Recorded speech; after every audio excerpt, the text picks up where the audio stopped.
Yes, a wonderful evening here in Kigali. Welcome to the Niche, a weekly innovation talk show focusing on exemplary strategies in business entrepreneurship. We are working closely with startups in tech, and today we have Geoffrey on the show. He's going to present a solution in the space of virtual reality and digital twins.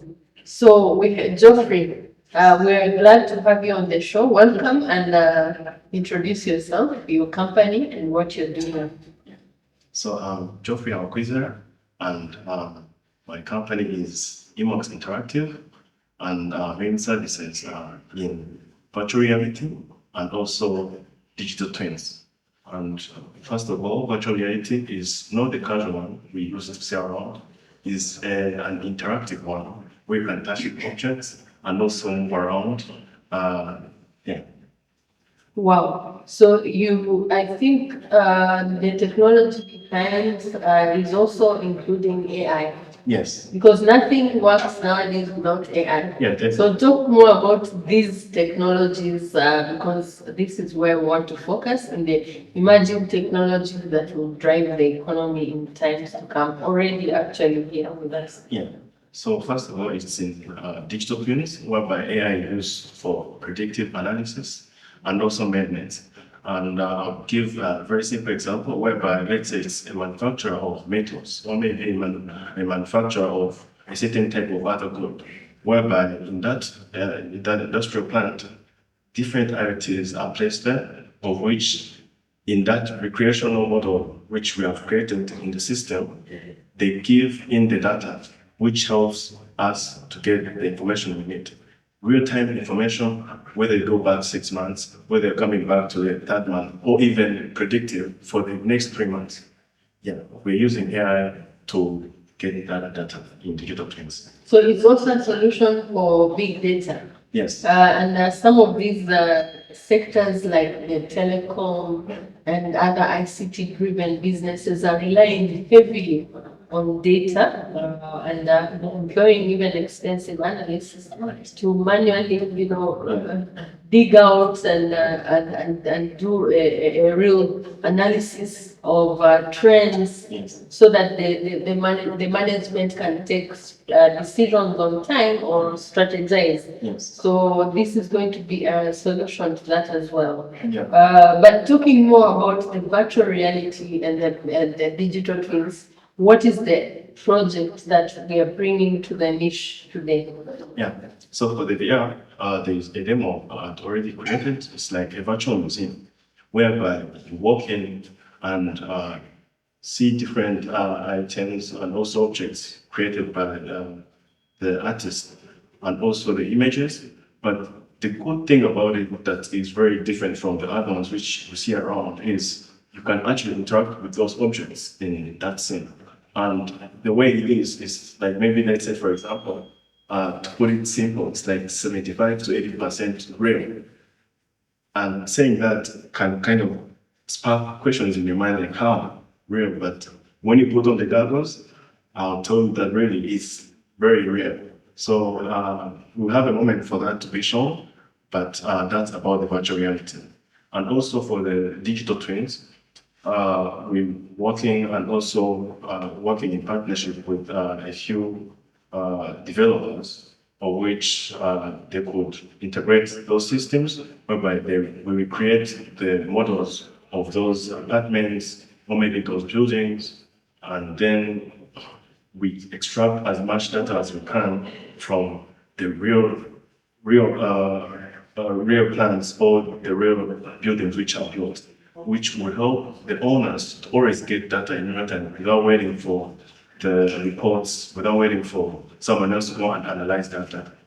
Yeah. Wow. So I'm thinking of a building. Yes. And I go to the designer or to the architect. Yeah. And I ask for a design. Yes. So I can see on real time and even have my own inputs to how the construction should be, Yeah. where the windows will be placed, Right. where my bathroom will be. So I actually participate in the design. Yeah. Is that what you're saying? So the good thing about digital twins is they can be applied before and even after. So the good thing about before is you already have the blueprints, right?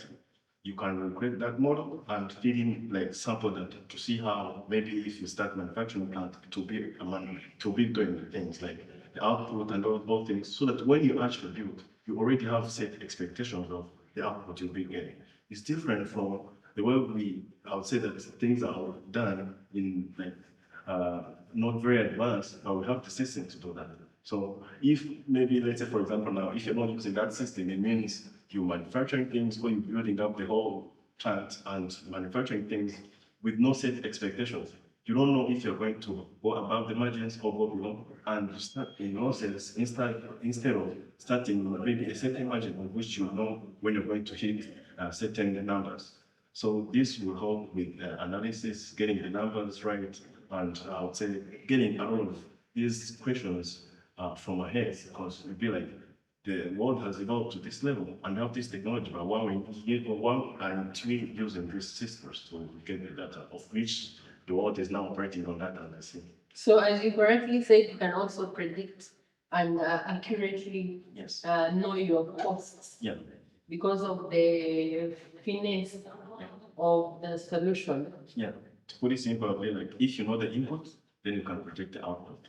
Well, these are the use cases. I believe that within the first use case of the museum is also talking to the tourism and hotel industry, which is really in need of such solutions, and as well as the education, where we need to bring the reality to the classroom. Yes, of which I would say that that's where I got it from. Into our class, one time wondered like, we usually interact with many part of this thing, but what if we thought more and put those dreams to reality? And the good thing is the systems put in place, and I tried to work on that project and successfully got the results. It had started initially as a 3D like walkthrough, which is kind of like a game where you play the game, the video is still like moving around. But I was like, if there is a VR integration, why can't we try this? I tried it, and it's the one you see, and I would say that it probably pleased you too, because having that project, that object, and getting it in your hand and looking at it is really amazing. But also not only amazing, but also could be used in very different sectors. That could be maybe a museum. How about in class? Maybe the students are told on how to do different things. It could be biology, it could be maybe ICT, how to put PC components together without having actual pieces which are going to break. Yeah, and also it could be in manufacturing. How could like the new employees learn how to protect themselves in that in that industry that they're working in? Yeah. Oh, so you're going to bring the reality of the industry to the classroom.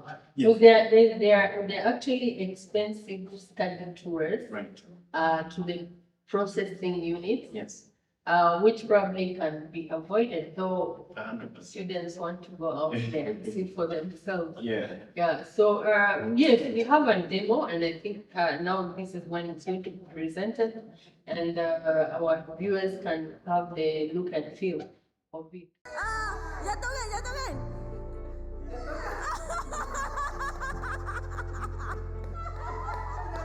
Weh, jauh je kau jatuhkan, weh. Pergi kutip balik.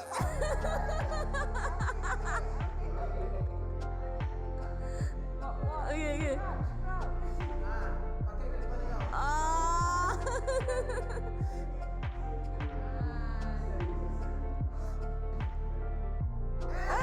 Begitu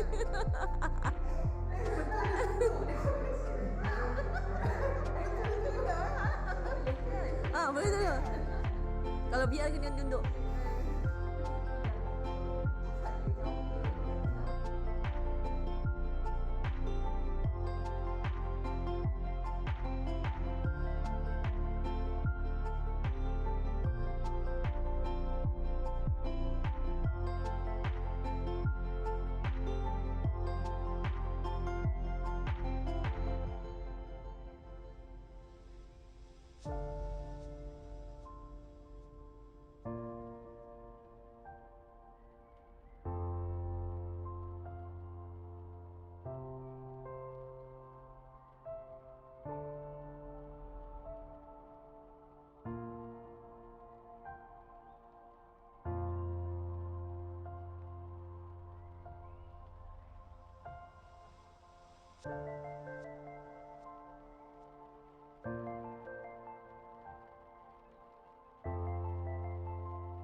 So tell us more about your education background. How did you think about this solution? What were you exposed to that made you think ahead? Yeah. My educational background is after finishing my studies here in Rwanda, I was interested in getting to know how things work. That's how I got to know about this VR and also digital twins. So that's where I got those sparks of ideas like, yeah, if the world is this advanced, why can't we use some other systems to solve this and this issue? Yeah, so elsewhere is also the workshops, and the other good thing is also like being exposed to the higher systems out there, and also applying it here in Rwanda. I would say that some of them can be really applied. We don't need like that much of maybe input, and even the list can be utilized to get the information or the output we need to. Yes, viewers at the niche, we're here with Geoffrey, an innovator in the space of virtual reality and digital twins, which is actually working with AI for the analytics. And he's got this experience from a university in Malaysia. But just to assure you that even here at the University of Rwanda and other universities here in Rwanda, we have the technologies, because even previously we had another innovator in the same space of virtual reality presenting their solutions, which they are actually selling to the hotel sector. I believe they had Marriott and Four Points by Sheraton already using the virtual reality solution, in the 3D presentation for guests. Yes. So back to your solution. Yes. What are the opportunities you see in this space, and particularly for what the project you are worked on? Yeah, I would say the opportunities, first of all, I'd say like collaboration. And collaboration, I'm saying, not only I myself, but also the other workforce around. It could be graduates, because I really like to work with people on different projects, getting them to know the systems, the technologies, how they work, and what they can do with it. And when we work together, we truly know that when different minds put something together, it can really get to be a big thing. And with the opportunities too, it does not only apply to us, but also to the ones who need the services. It could be the hotels, it could be the manufacturer, it could be also the education, in the education space, and also it could be also in the developers, the people who are building this, building the same, the apartments, all these complexes, or even someone who is building his own house. Like, why would you like have to wait for your house to have a few issues when you could actually visualize it before even laying the first brick? Yeah.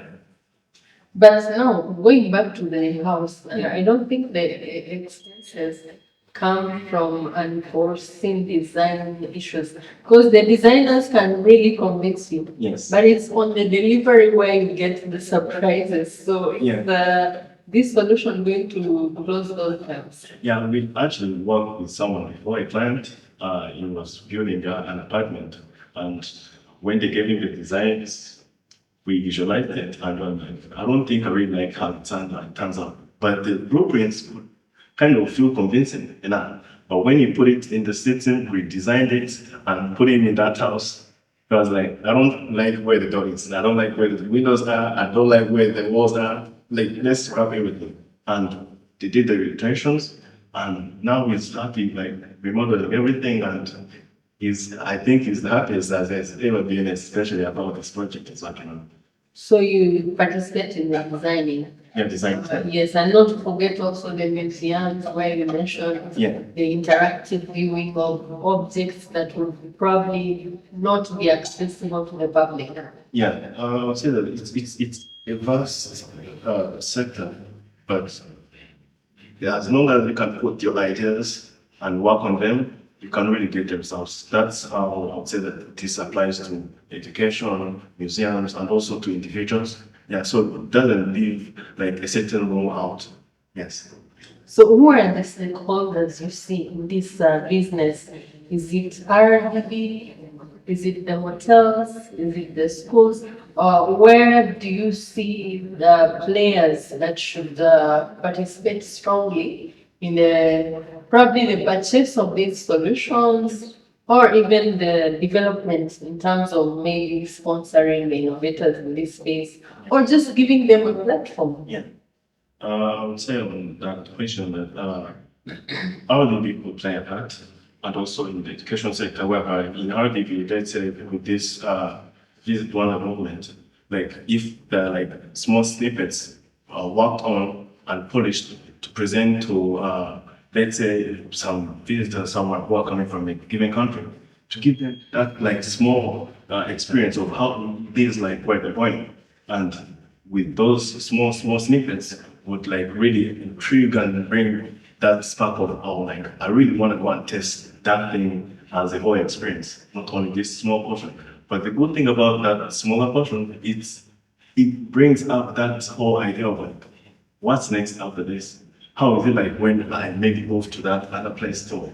So I would say that in RDB, that would play a part, especially for that VR part. And also with the education sector, it's like bringing that technology to the students, spark their dreams so that they can explore more. Because we don't say that to go to this place through like just dreaming big and possibly like having different systems put in place.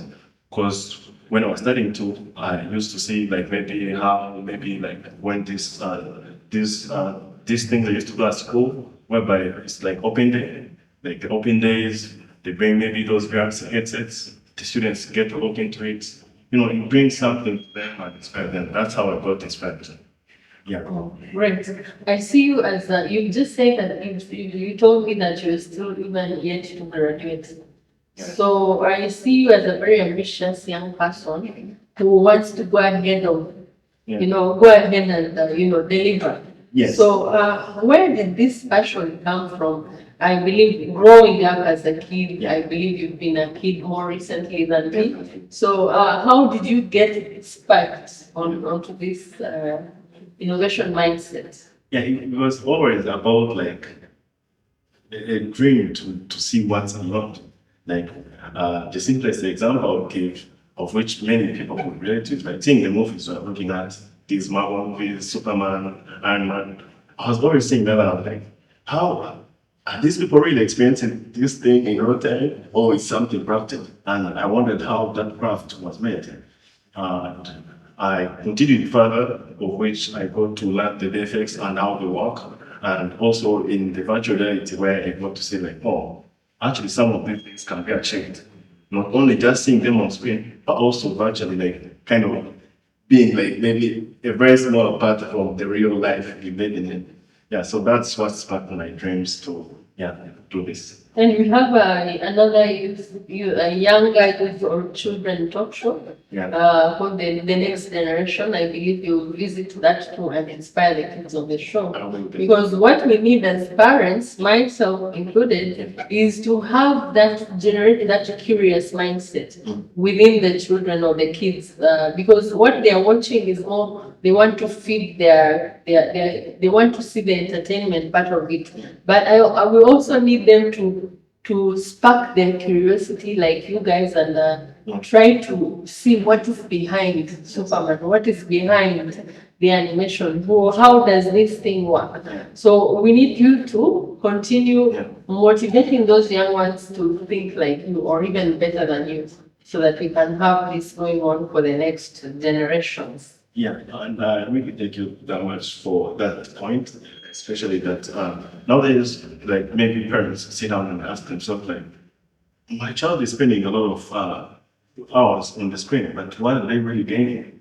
So on that note, a partner called Cultivating Through Struggles, which is developing a platform where like kids, or even different kind of ages, can go there and interact with games. But these are not games which are just there for like, playing the game and getting it done. But it's something that you can play with a certain solving a problem. Let's say if it's a child in maybe like primary 1, primary 2, like if you get this this apple and get it to the other ones, like how many apples are there? And then they get it right, they get like something which sparks them. And like, oh wow, I got a certificate because of this. So Wow. that's another thing about it. So, do you see yourself being employed in the future, or you are already self-employed and you are going to work on your own projects? So I'm doing both right now, running the company as I'm also working in another company, fintech. But I would say that my drive is to explore both worlds and see what works for me. But the good thing I would say, and I really like, is collaboration. We need time to work with people. I not only feel empowered, but also feel like it's a win-win for everyone. Great. So, any potential partnerships out there amongst our viewers? Geoffrey, with his, what did you call the company? Emox Interactive. Emox Interactive. Yes. Yeah. Is open to partnership, open to co-investment and co-building. I believe even the resources can help. Really. Are you a one-man company? No, we're five now. Oh, great. Yes. All your employees or partners? One partner and the other ones paid.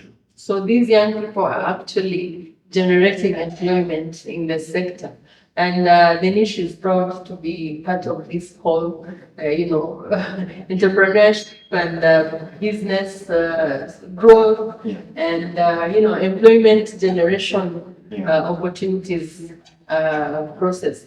So, yes, I think we come to the end of the show. Do you have any call to action or final words for our viewers?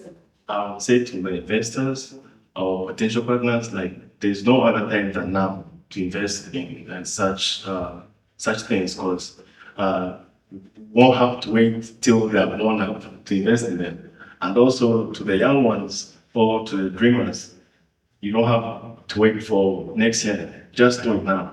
If you don't do it now, I don't think someone else will do it. Or maybe you want to put your idea or dream out there for someone else to buy or experience. So yeah, that's what I would say. Oh, so we're offering shares, and they are less expensive now than they'll be in the future. Thank you very much, Geoffrey, for inspiring the online viewers and also the youth like you and the younger ones, and us, and also us who are young at heart. We would really like to see more and more of this solution being represented at the niche. Yeah, we appreciate you too for giving us a light, and can't wait for when next discussed. Thank you very much, our dear viewers. We come to the end of the show. Until next Sunday, we look forward to having comments, share to your networks, subscribe, more subscribers, as we drive this innovation and entrepreneurship journey to the next level.